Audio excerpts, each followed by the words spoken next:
Assalamualaikum warahmatullahi wabarakatuh. Alhamdulillah, salatu wassalamu ala rasulillah wa ala alihi wa ashabihi wa mawalah, amma ba'du. Rabbi shrah li sadri wa yassir li amri wa hlul uqdatan min lisani yafqahu qawli. Qala Allah ta'ala fi kitabihil karim, syahru ramadan alladhi unzila fihi al-Qur'an hudan linnas wa bayyinatin minal huda wal furqan. Faman syahida minkum asy-syahra falyasum wa man kana maridan aw ala safarin fa iddatun min ayyamin ukhra. Yuridullahu bikumul yusra wa la yuridu bikumul usra wa litukmilul iddata wa litukabbirullaha ala ma hadakum wa la'allakum tashkurun. Jamaah rahimakumullah, alhamdulillahirabbil alamin. Pada pagi hari ini setelah sholat subuh 30 Ramadan 1442 Hijriah atau bertepatan 12 Mei 2021, alhamdulillah kita memuji Allah Subhanahu wa taala. Kita masih diberikan kesempatan oleh Allah menjalankan ibadah puasa, bahkan sudah memasuki hari ke-30, yang artinya besok kita masuk 1 Syawal. Pada hari ini sebenarnya kita ada dua hal yang sepertinya bertolak belakang. Kita yang satu hal kita bersedih. Kenapa? Karena Ramadan akan habis pada hari ini, terakhir ya. Karena memang Ramadan adalah sebuah bulan yang sangat-sangat ditunggu oleh semua kaum muslimin. Ya, di dalamnya begitu banyak ampunan, rahmat, kasih sayang dan sebagainya. Tentunya berpisah dengan orang yang seperti ini sangat luar biasa. Ya. Ibarat kita berpisah dengan orang yang kita sayangi, ya, orang yang betul-betul istilahnya selalu mendampingi kita kemana-mana dan sebagainya, akan terasa begitu sedih ketika terjadi sebuah perpisahan.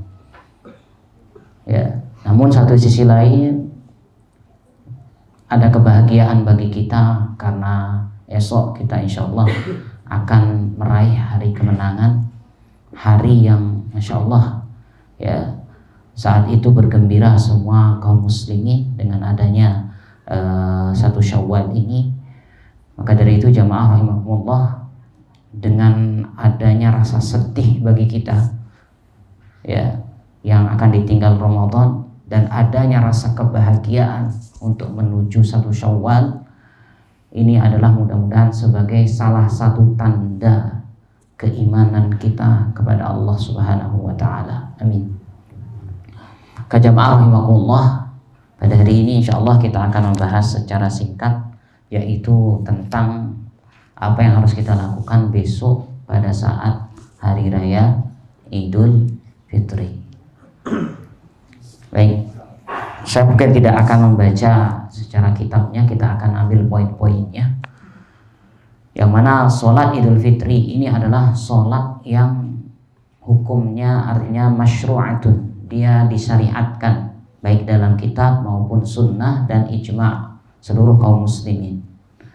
Bahkan kalau kita lihat, sebagian ulama mewajibkan sholat ini ya, meskipun nanti banyak yang mengatakan hukumnya adalah sunnah muakkadah ya. Sebagian ulama mengatakan hukum sholat ini adalah wajib. Maka jamaah rahimakumullah ya,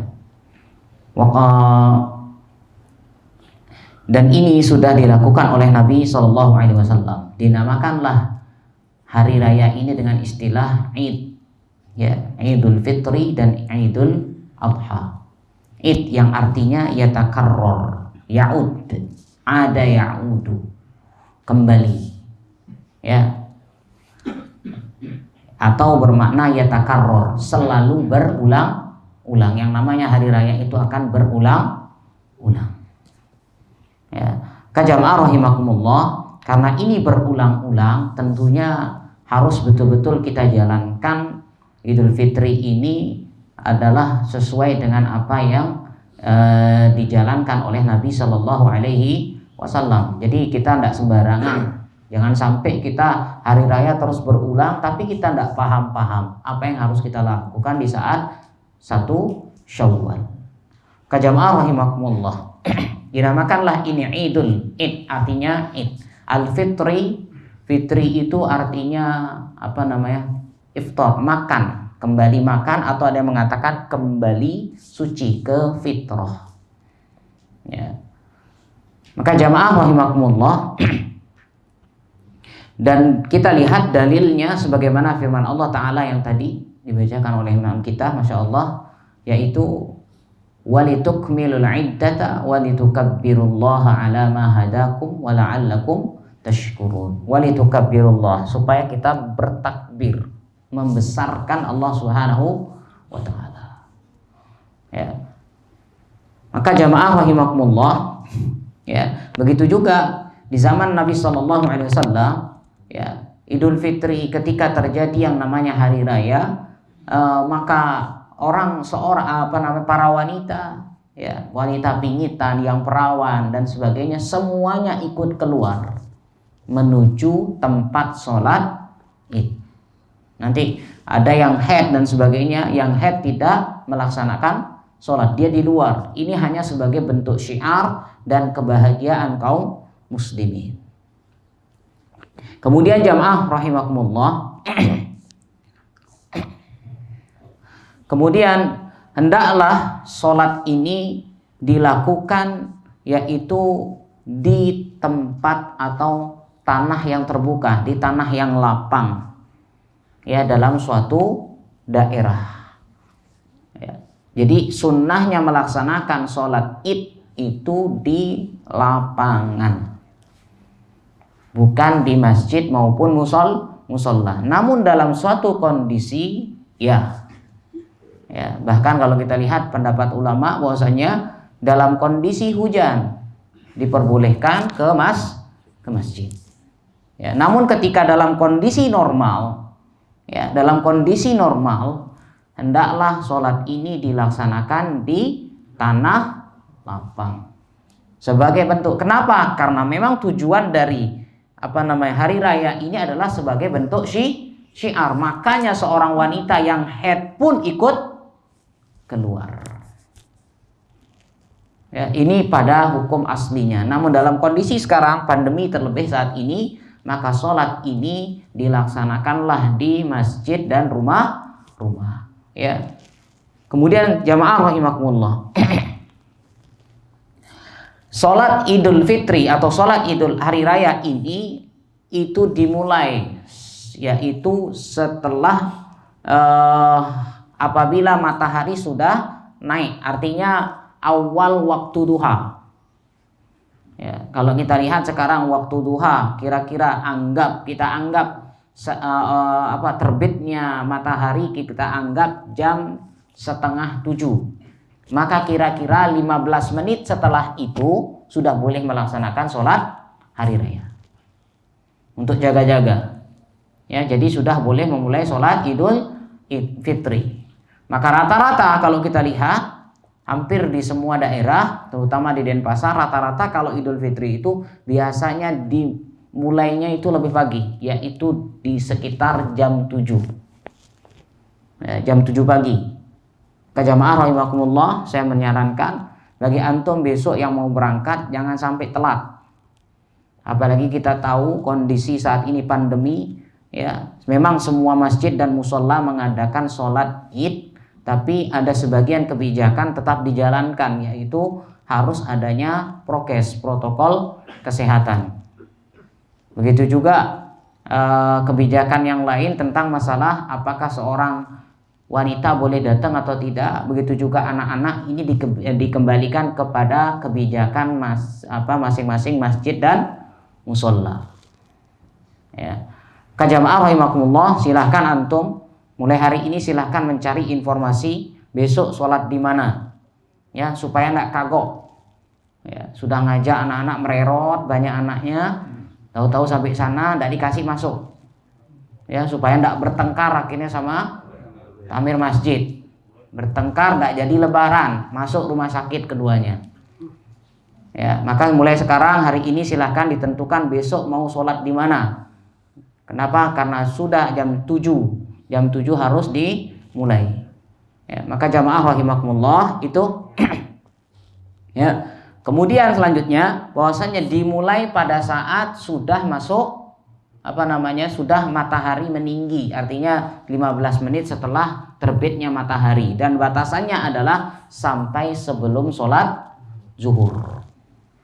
Siapa nanti yang terlambat dan sebagainya bisa dilakukan, ya mungkin nanti bisa dilakukan di rumah. Kalau seandainya kita tidak dapat masjid, ya kita lihat bahkan ada sebagian kebijakan masjid yaitu yang boleh sholat di sana hanya orang-orang sekitar masjid. Ya, kita tidak bisa artinya mengatakan, wah kok begitu ya masjid, karena memang seperti itu prokesnya.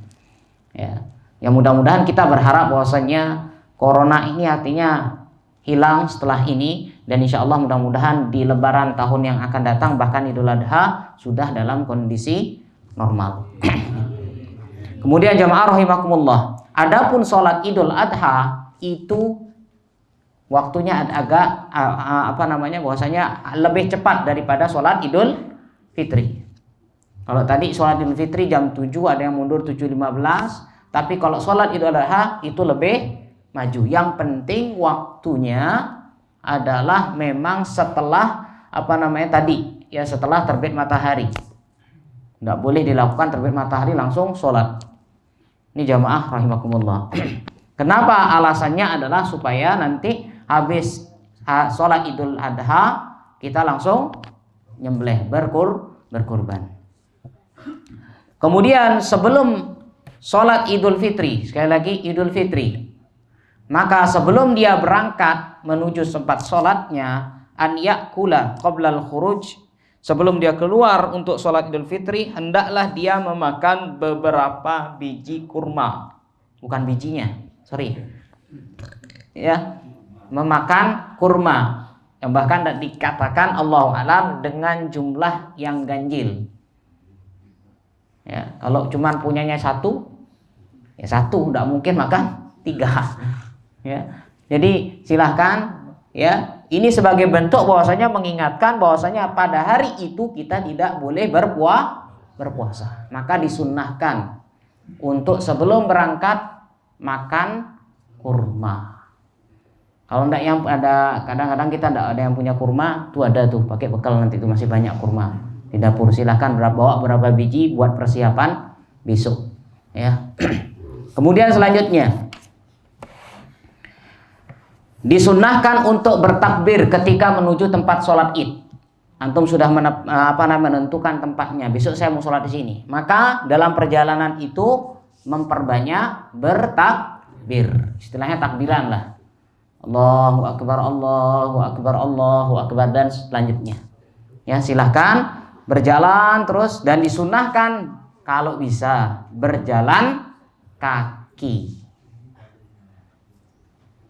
Ya, kalau bisa berjalan kaki. Tapi kan melihat, kalau saya khutbahnya di Tuban tidak mungkin. Sampai sana tidak jadi. Ya, jadi silahkan kalau memang sholatnya dekat, silahkan jalan kaki. Ya, dan usahakan jalan berangkat dengan jalan pulang berbeda. Ya, kalau antum mungkin mau sholat di mana begitu. Kan kalau kita dulu ke Renon, ya sholat jalannya kemana? Lewat kota, nanti muternya sini. Ya, jangan lewat sana, lewat Karangasem, Singaraja. Ya, jadi muter artinya berusaha mencari jalur yang lain. Tapi kalau tidak ada jalur lain, cuma satu jalur, ya tidak mau. Nah itu. Ya. Kemudian selanjutnya disunahkan untuk berhias. Ini bagi laki-laki. Pakai pakaian yang terbaik. Kalau punya baju baru, pakai baju baru. Ya, alhamdulillah. Kalau enggak punya baju baru, jangan ngambul, enggak usah berangkat. Ya, pokoknya kalau enggak punya baju baru, baju yang lama silahkan dicuci, dibersihkan dulu, ya, disetrika biar enggak lecek. Ya, karena ini kita mau Lebaran dalam kondisi senang-senang. Ya, dikasih parfum-parfuman. Cari baju kita yang terbaik yang mana. Jas yang dulu waktu akad nikah pakai lagi. Jas hujan. Nah, itu ya, cari pakaian yang terbaik. Yang menurut antum ya, karena masing-masing kita kan beda pakaian terbaiknya ya. Baik, selanjutnya. Kemudian sholatul Id rakaatani qabla khutbah. Sholat Id itu 2 rakaat sebelum khutbah. Intinya sholat Id ini istilahnya berbeda dengan artinya lawannya sholat Jumat. Ya. Kalau sholat Jumat kan khutbah dulu baru sholat. Kalau ini sholat dulu baru khutbah. Ya. Maka jamaah rahimakumullah, ya, bahwasannya sholat Id ini rakaatani bi ijma'il muslimin. Dia ada dilakukan 2 rakaat dan ini sudah termasuk kesepakatan kaum muslimin. Dan wala yushra'u li sholatil Id adzanun wala iqamah. Tidak disyariatkan dalam sholat Id ada azan dan qomat. Tidak ada. Ya, tidak ada namanya azan dan qomat. Kemudian selanjutnya, nah ini dia tata cara sholatnya. Tata cara sholatnya yaitu hanya berbeda dalam masalah takbir. Ya, sholat ini kan 2 rakaat. Di rakaat pertama tambahan takbirnya itu di rakaat pertama. Jadi kalau kita lihat dalam kitab ini, Syekh Shalih Fauzan rahimahullah, itu tambahannya 6. Namun dalam kitab yang lain, dalam Syafi'iyah, tambahannya 7. Kan sudah beda jumlahnya. Setelah takbiratul ihram, berarti urutannya takbiratul ihram dulu, Allahu Akbar. Setelah itu dia baca iftitah. Setelah baca iftitah baru ditambah dengan takbir az-zawaid. Ya. Tambahan takbir tadi, ada yang mengatakan 6, ada yang mengatakan 7. Ya, tidak ada yang mengatakan 4. Ini poligami toh. Ya, yang ada 6 dengan 7. Ya. Ini jamaah rahimakumullah. Kemudian ya, tadi urutannya takbiratul ihram, iftitah, baru tambahan takbir. Kemudian di takbir kedua, artinya di rakaat kedua, tambahan takbirnya setelah dia berdiri dari sujud, Allahu Akbar. Tambahan takbirnya adalah 5. Ya, yang menjadi perbedaan hanya di rakaat pertama. Ada yang mengatakan tambahannya 6, ada yang mengatakan 7. Ya. Kemudian yang di kedua ini dia. Ya, artinya disepakati tambahan takbirnya adalah 5. Kemudian selanjutnya jamaah rahimakumullah, adapun doa yang dibaca antara takbir dengan takbir berikutnya bebas. Ya, boleh dia membaca Subhanallah walhamdulillah wala ilaha illallah wallahu akbar, atau dia baca hanya subhanallah, atau dia baca astaghfirullah, bebas. Yang penting berzikir antara takbir. Makanya nanti kalau ada kadang-kadang imamnya kan cepat tuh Allahu Akbar, Allahu Akbar. Kadang kita enak dalam hati, ini kok cepat imamnya. Ya. Jadi kita harus paham bahwasanya antara takbir itu doanya bebas, zikirnya bebas, tidak harus sebagaimana yang panjang tadi. Subhanallah walhamdulillah wala. Bersalawat pun boleh. Allahumma sholli ala Muhammad. Boleh, diperbolehkan. Intinya adalah berzikir. Kemudian jamaah rahimakumullah, ingat takbir ini bahwasannya disunnahkan untuk mengangkat tangannya. Allahu Akbar, Allahu Akbar, Allahu Akbar, dianjurkan untuk diangkat tangannya. Ada yang memang hanya pengucapan saja, Allahu Akbar, Allahu Akbar, Allahu Akbar.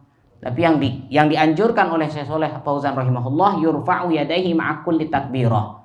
Diangkat tangannya bersamaan dengan setiap takbir. Dan ingat jamaah, takbir tambahan ini hukumnya sunnah. Ya. Nanti kalau seandainya kadang namanya imam kan manusia, tidak ada imamnya malaikat. Kalau ada imamnya malaikat, kita cari ke sana sholatnya. Ya, maka kadang dia lupa baru habis takbiratul ihram, iftitah langsung dia baca. Tidak usah ditegur. Teriak kadang-kadang dari belakang, bahkan semuanya teriak subhanallah, subhanallah. Apalagi teriak dari belakang, tidak sah. Ya, ingat ini adalah takbir zawaid, yaitu takbir tambahan, ini adalah hukumnya sunnah. Ya. Kemudian selanjutnya sholatul kalau antum jadi imam, ini kan karena pandemi besok nih, tidak semua bisa masuk masjid. Siapa tahu jadi imam besar di rumahnya, di masjid mertua gitu. Ya, siapa tahu. Nah, ketahuan bacaannya sama siapa? Mertuanya. Ya, ketahuan jenggot panjang, masya Allah. Ya gimana sekarang ini? Ya, jadi itu ingat. Sholat id ini kadang kita lupa nanti karena grogi di depan mertua atau calon, nah kan itu calon mertua kedua. Ya, takbir angkat ya, kita lupa dia sama seperti sholat. Kira-kira yakin kita berapa? Ini 5 atau 6? Ya, ini takbir sudah ketiga apa keempat? Ambil yang kita yakin berapa? Oke nya 3, ya sudah 3. Ya, itu jamaah rahimakumullah. Kemudian sholat id ini adalah dilakukan secara jahar. Ya, sholat id ini dibaca secara jahar, kedua-duanya di setiap rokaatnya. Besok siapa tahu antum menjadi imam, ya disunnahkah? Ya sunnahnya adalah membaca sebenarnya banyak ya, namun kita ambilkan yaitu sabbihis dengan al-ghasyiyah. Ya, hafalin dah mulai dari sekarang. Ya, daripada besok. Ya, kalau memang merasa masih lupa-lupa, suruh mertuanya bawa Al-Qur'an di belakang. Ya. Itu. Kemudian selanjutnya ya, itu rakaat pertama yaitu surat Al-A'la, di rakaat kedua adalah surat Al-Ghasyiyah. Kemudian faida sallam minas shalah. Kalau sudah selesai sholatnya, salam. Setelah itu ada khutbah. Ya, namun yang sangat dianjurkan dilaksanakan khutbah ini dengan 2 khutbah sebagaimana Jumat. Namun diperbolehkan menggunakan 1 khutbah. Tapi kalau kita biasanya para khutib sudah tahu kalau disediakan kursi di belakang mimbar berarti 2. Kalau tidak ada kursinya berarti 1. Ya, sudah kelihatan biasanya. Ya, di mana kita khutbah. Ini jamaah rahimakumullah. Kemudian hendaklah dianjurkan bahwasanya para wanita dihadirkan untuk ikut sholat id. Ya, ikut dia keluar untuk sholat id. Terus kalau dia haid bagaimana? Ikut dia keluar saja. Ya, tidak masuk barisan dalam sholat. Terus nanti ada khutbah bukan khutbah Jumat, khutbah id. Kemudian selanjutnya khutbah ini adalah hukumnya termasuk, artinya bukan termasuk bagian dari rukun, bukan juga termasuk bagian dari syarat sholat id. Berarti kalau habis sholat id sebenarnya dia sudah bisa pulang sebenarnya. Tapi kan tidak pantas. Orang cuma nunggu berapa menit sih? Paling 15 menit, paling 20 menit. Ya, paling mentok 1 jam orang khutbah itu. Ya, duduk sebentar aja, tunggu. Ya, nanti kalau seandainya 1 pergi, insya Allah.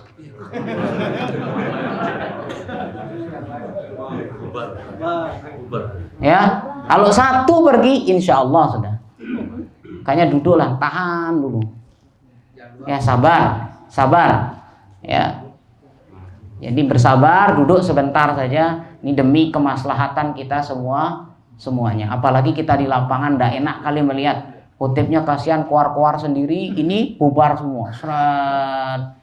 Kasihan. Kalau antum jadi khotib begitu ditinggal sama jamaahnya, nah, apa yang antum akan rasakan? Ini jamaah rahimakumullah ya. Jadi itu ya, hendak bahwa meskipun ini bukan termasuk syarat maupun rukun, tapi hendaklah dia ikut duduk untuk melaksanakan sholat, untuk mendengarkan khutbah.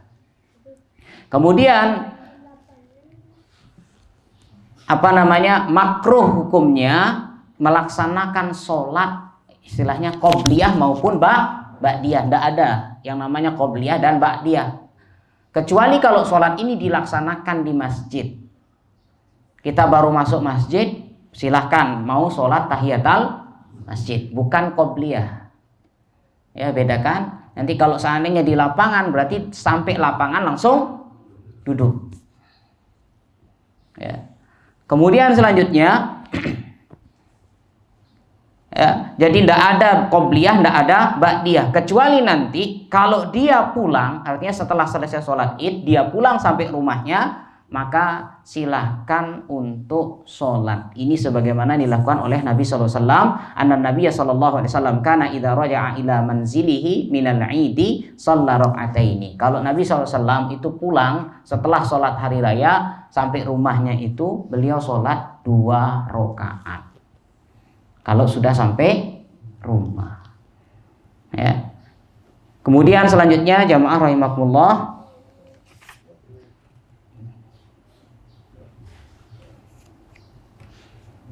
ya, tidak apa-apa setelah nanti selesai sholat id dan sebagainya ada ucapan-ucapan selamat. Ya, bisa dengan yaitu taqabbalallahu minna wa minkum. Gitu kan, taqabbalallahu minna wa minkum. Ya. Kemudian bisa juga dengan, ya intinya bolehkah kita mengucapkan selamat hari raya ya? Itu enggak apa-apa.